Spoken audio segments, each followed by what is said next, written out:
Israeli Prime Minister Benjamin Netanyahu gave America and the world a powerful warning this week about the dangers of a nuclear Iran. He got support from his fellow Israelis and, surprisingly, from some leading Arabs as well.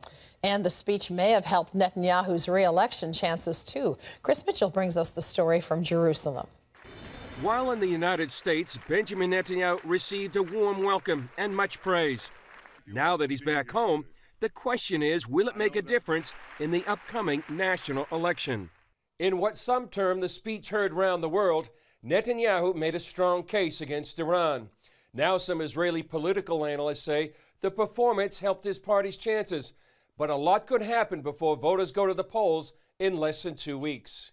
Voters who have voted Likud in the past and now are not sure, that would be an important help for him.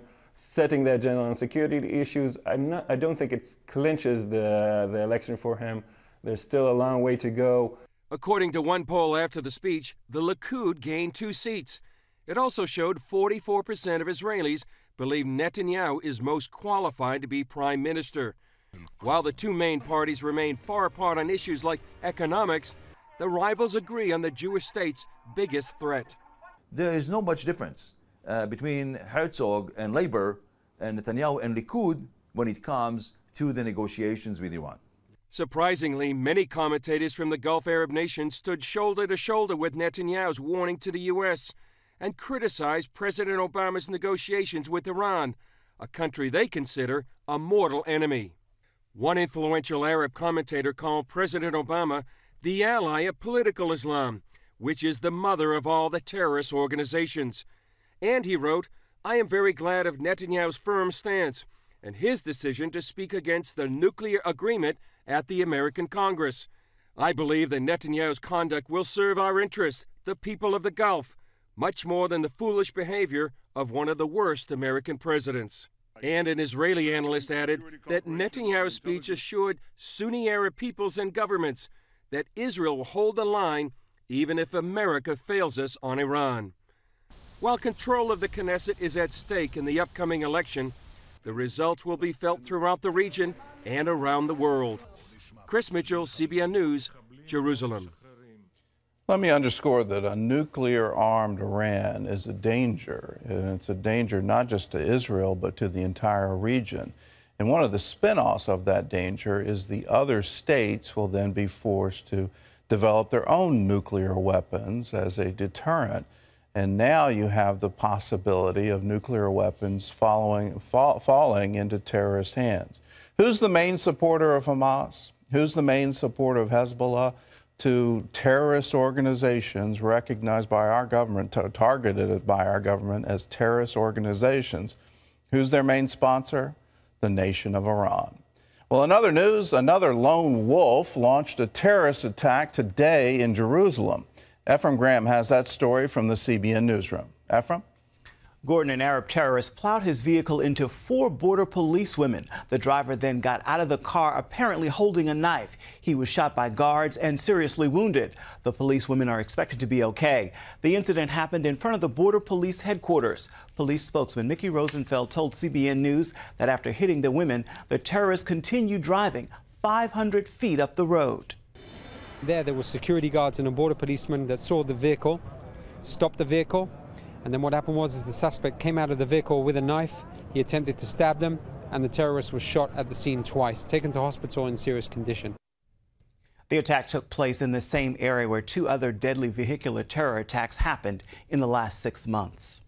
Although terrorism is often expected in Israel, anti-Semitism is growing around the world as well. Rabbis from European countries recently gathered in Prague for training in self-defense and first aid after a wave of attacks against Jews and a rise in anti-Semitism in Europe. And the UN High Commissioner for Human Rights, Zeid Ra'ad al-Hussein, says is from Jordan, and he's denouncing what he calls the rising tide of attacks around the world that target people on account of their religious beliefs. But while President Obama refused to denounce radical Islam at the recent conference in Washington on extremism, Christians and Jews are hearing a very different message: to stand firm in the face of growing persecution. John Waggy has this story. The president sees the terrorist threat as a law enforcement problem, a battle with difficult rogues of all faiths, not a civilizational war. The notion that the West is at war with Islam is an ugly lie. And all of us, regardless of our faith, have a responsibility to reject it. But his remarks come as much of the globe is engulfed in a growing flood of hatred for Jews and persecution of Christians, much of it coming from the Muslim world. That includes terror groups like ISIS, who have founded an Islamic empire, and Iran, whose leaders have preached the extermination of Israel for decades. One Jerusalem pastor, Wayne Hilsden, says Christians and Jewish believers in Jesus must speak up and brace for fierce opposition. How many of you know that the more hatred comes against the Jewish people, those who stand with them in their time of trouble will also be hated? We will also be slandered. We will also be lied against and falsely accused. It just goes with the package. At a summit in Colorado, Hilsden launched a group called FIRM, the Fellowship of Israel-Related Ministries. The goal is for believers to learn from the book of Daniel, to be aware of the times we're in, and to take a stand, regardless of what it costs, and to do it in love. This is one of the most intimidating times in history, when the attacks of the enemy can spread like wildfire around the world and never eradicated. And when we are attacked, we will be tempted to attack our accusers in return. But when we stand firm, let us be like Daniel and not return evil for evil. Let's love our enemies. Messianic Jewish leader Jonathan Bernis says fundamental Islam is the carrier of the new anti-Semitism, and Christians won't be spared in the spiritual battle that is upon us. I think that the answer for the Muslim world is the same as the answer for the Jewish world, and his name is Yeshua, Jesus. The leaders say there's a special calling for young people who respond better to support of Israel and the Jews when they understand the character of God's name is at stake. Because God's covenant endures forever. Because God's covenant is everlasting. Because He's a faithful God. Because the calling and the gifts of God are irrevocable. That's why we stand with Israel. John Wagi, CBN News. The court battles over gay marriage are coming to a final conclusion. The Supreme Court will hear the cases on same-sex marriage April 28th.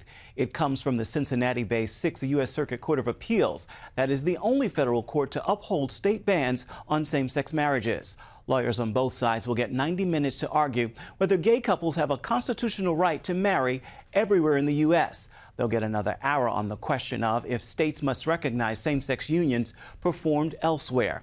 A decision is expected before July. Well, March is living up to its reputation, coming in like a lion in some parts of the country, with winter storms battering much of the south and northeast. A strong cold front dumped more than 20 inches of snow on parts of Kentucky and more than 11 inches on parts of Maryland. The late winter storm left tens of thousands of people without power and hundreds of drivers stranded on highways. Charlene Aaron has the story. Massive gridlock was the scene in Kentucky Thursday, with some drivers stranded for more than 16 hours on Interstate 65. Heavy snow causing a 20-mile-long backup. The National Guard was called in to help motorists stranded for hours get food and warmth.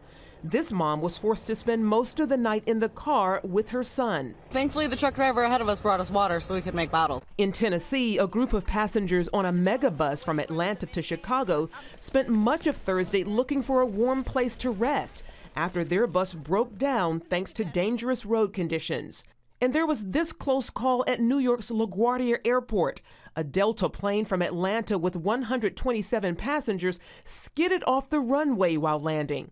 The plane crashed through a fence, coming to rest with its nose just feet away from the freezing water on the bay. My first thought was, I hope we stop before the water. There was skidding in Rhode Island, too, where one vehicle slid into another and a driver knocked down. The federal government shut down in Washington, D.C. School districts and government offices and businesses in dozens of states were also forced to close because of the winter conditions. For many, bone-chilling temperatures came after a brief warm-up earlier in the week. We left the house this morning, it was 52 degrees. Now it's 34, dropping, ice on the way. With so many frustrated by this unrelenting winter, it's good to know warmer weather is expected next week, and spring is just 2 weeks away. Charlene Aaron, CBN News. This is the weekend to spring those clocks forward, so hopefully spring does come quickly as well. Gordon? And I hope it does come quickly. I'm tired of this winter. I woke up, it was 24 degrees this morning after hitting, I think, 70 earlier this week. So spring, we need it to come very quickly. The lead singer for the Christian band Casting Crowns has announced doctors believe he has cancer. Mark Hall reports doctors found a mass in his right kidney, and they're 90% sure it's cancerous. They're going to remove his kidney next Wednesday. Hall is asking friends and family to pray for his healing and for peace for his family. He writes on Facebook, they believe the cancer is contained in the kidney, which is also a great hope. And he signed his note saying, praising him in this storm, a reference to one of Casting Crowns' top songs, Praise You in This Storm. Operation Blessing helped change the life of a little girl in Honduras. Astrid was born with a condition that prevented her eyes from aligning properly, causing her to lose equilibrium and making it almost impossible for her to walk without falling. Astrid's parents worked hard to save up enough money for surgery, but they could barely afford the trip to have her seen by a doctor. Operation Blessing provided the surgery free of charge to her family. Now Astrid is learning to walk properly, and her family couldn't be happier. And you can find out more about Operation Blessing by going to their website at ob.org.